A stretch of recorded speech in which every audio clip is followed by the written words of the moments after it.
Esta foi uma semana para consolidar o giro político vivido pelo Brasil nos últimos 6 meses. Cristiano Zanin, ex-advogado de Lula na Lava Jato, na fase mais dura, quando o presidente estava preso em Curitiba, estava sob perseguição judicial, Cristiano Zanin tomou posse como ministro do Supremo Tribunal Federal. Declaro empossado no cargo de ministro do Supremo Tribunal Federal, Sua Excelência, o ministro Cristiano Zanin.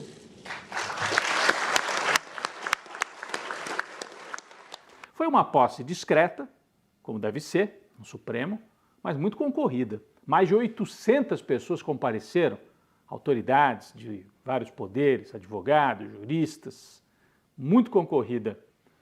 Mas sem grandes discursos, sem falas retumbantes. A gente tem imagens aqui, inclusive o presidente Lula esteve na posse e na saída disse apenas uma frase: estou feliz.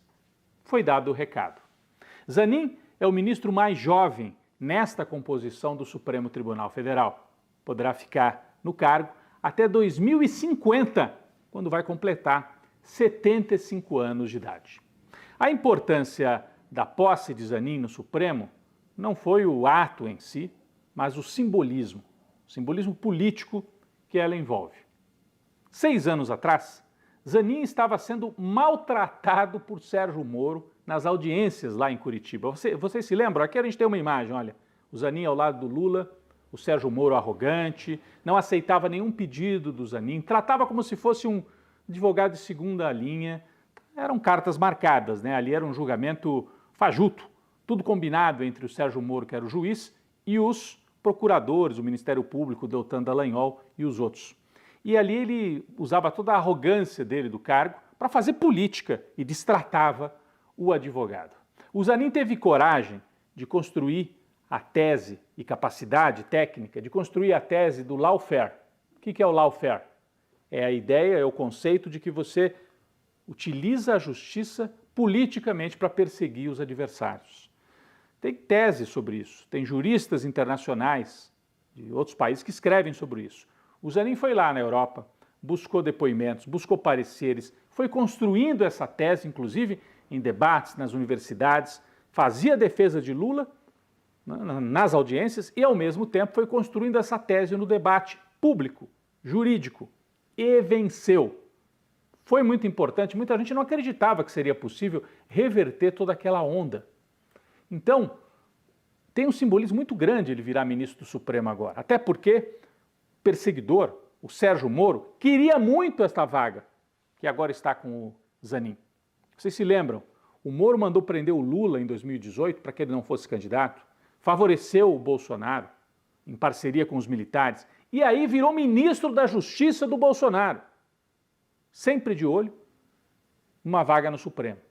Ele achava que ali aquele cargo de ministro da Justiça seria uma ponte para chegar ao Supremo Tribunal Federal. Só que o Bolsonaro, quando abriram as vagas para o Bolsonaro nomear, ele deixou o Moro de lado, desprezou, o Moro foi usado, né, e acabou saindo do governo porque viu que, apesar de ter feito tudo que o Bolsonaro queria, não ia ganhar de presente a vaga no Supremo Tribunal Federal. O Moro se lambuzou no bolsonarismo e perdeu.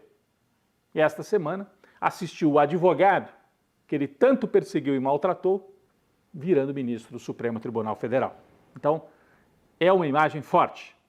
Vamos olhar também para esta foto, esta outra imagem. Sérgio Moro, padrinho de casamento da Carla Zambelli. Isso aqui tem 3 anos. Foi no começo de 2020.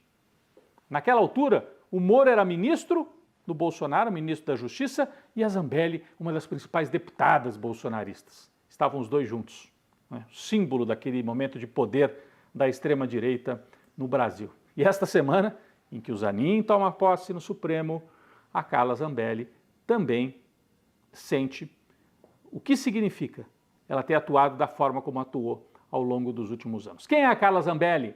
É aquela deputada que na véspera da eleição, agora em 2022, saiu com uma arma na mão, perseguindo um cidadão em São Paulo. Achava que podia fazer isso, porque estava imune né, pelo bolsonarismo. Eles achavam que iam ganhar a eleição, iam implantar um regime fascista no Brasil, autoritária, espalha fake news. E esta semana sofreu busca e apreensão, determinada pelo Supremo. Por quê? Porque a Carla Zambelli está envolvida num caso muito complicado. Vocês se lembram daquele hacker que conseguiu entrar nas conversas do pessoal da Lava Jato de Curitiba e comprovou que eles combinavam tudo com o Sérgio Moro? Vocês se lembram dele? O Delgatti? Pois é. O Flávio Delgatti, ao entrar naquelas conversas e conseguir vazar depois, ele mostrou que a Lava Jato era um jogo de cartas marcadas. Só que depois, é um sujeito com uma história meio complicada, ninguém sabe muito bem por que ele fez isso. Ele passou para o outro lado, ou tentou. A Carla Zambelli, olha aqui a imagem, a Carla Zambelli junto com o Delgatti, cooptou o Delgatti para o bolsonarismo na campanha do ano passado. Queria que ele entrasse nas urnas para mostrar que as urnas eleitorais não eram seguras. Não conseguiram, mas houve o pedido para que ele entrasse no sistema. Inclusive o Delgatti foi preso e no depoimento à polícia disse: a Carla Zambelli me levou para conversar com o Bolsonaro e o próprio Bolsonaro me perguntou se eu conseguiria entrar numa urna eletrônica para quebrar o sigilo da urna. Ou seja, ele está dizendo que o presidente, o então presidente da República, propôs um crime contra a democracia brasileira e a Carla Zambelli foi a intermediária. Ela que fez a contratação. Tem registro dos pagamentos da equipe da Carla para o hacker. Da Carla Zambelli para o hacker. Então, ela se enrola bastante. A polícia fez busca e apreensão na casa da Carla Zambelli e prendeu o hacker Delgatti. Enquanto o país dá estas voltas, a economia dá bons sinais. A gente já vinha acompanhando. A bolsa em alta, a inflação em baixa, o dólar também vinha caindo. Agora aconteceu mais um fato importante. Agências de classificação de risco melhoraram a avaliação do Brasil, dizendo que a economia está mais sólida. A equipe do Haddad conseguiu aprovar a reforma tributária, arcabouço fiscal, e o Brasil bateu recorde de balança comercial em julho. Foi o melhor julho da história. O que é balança comercial? Tudo que a gente exporta e tudo que a gente importa. O saldo é positivo, como nunca houve na história brasileira, e deve ser um recorde de 2023 na balança comercial. Isso ajuda a deixar ainda mais sólida a economia. O que faltava? Baixar os juros. A gente vem dizendo isso toda semana. E agora, finalmente, o Copom, o Banco Central, do Roberto Campos Neto, bolsonarista, não tinha mais saída. Baixaram os juros. 0,5 ponto percentual. Ainda assim, o Brasil tem a maior taxa de juros real do planeta. Nós estamos com uma taxa de juros ainda acima de 13%, inflação a 3%. Então, se você faz 13 menos 3, dá 10% de juros reais. Não existe isso em lugar nenhum do mundo, né? Mas é o começo. É uma trajetória de queda e isso vai incentivar os empresários, investidores a tirarem dinheiro do banco e botarem em investimento real, em novos empreendimentos. Isso, teoricamente, para 2024, deve gerar mais emprego, melhorar o clima geral na economia brasileira. Nesta semana também saiu a informação de que o Campos Neto, que demorou tanto para baixar os juros, e a gente dizia, faz isso porque é bolsonarista. E a turma dizia, não, ele é um técnico. Técnico?